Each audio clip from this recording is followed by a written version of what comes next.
மகாராஷ்டிரா மாநிலத்தில் உள்ள அவுரங்கசீபின் கல்லறையை அகற்ற வலியுறுத்தி நாக்பூர் மஹால் பகுதியில் உள்ள சத்ரபதி சிவாஜி சிலை அருகே பஜ்ரங் தள் உறுப்பினர்கள் போராட்டம் நடத்தினர். அப்போது போராட்டத்தில் ஈடுபட்டவர்கள் இஸ்லாமியர்களின் புனித நூலான குரானை எரித்ததாக செய்திகள் பரவின. இதுகுறித்து வீடியோக்கள் சமூக ஊடகங்களில் பரவியது. இது இஸ்லாமியர்களிடையே சீற்றத்தை ஏற்படுத்தியது.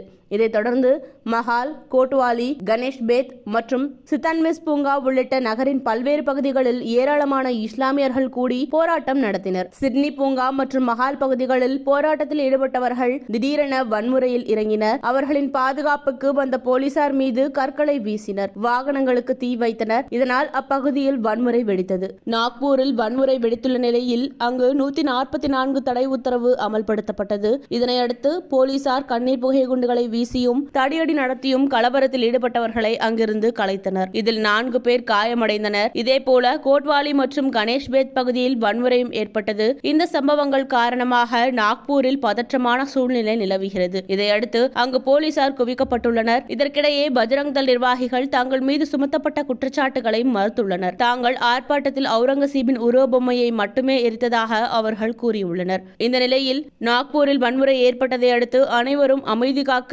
மகாராஷ்டிர முதல்வர் தேவேந்திர பட்னாவிஸ் கோரிக்கை விடுத்துள்ளார். நாக்பூரில் நிலைமையை கட்டுக்குள் கொண்டுவர 144 தடை உத்தரவு பிறப்பிக்கப்பட்டுள்ளது. மேலும் வதந்தி பரவியதே வன்முறை சம்பவங்களுக்கு காரணம் என மத்திய அமைச்சர் நிதின் கட்கரி கூறியுள்ளார்.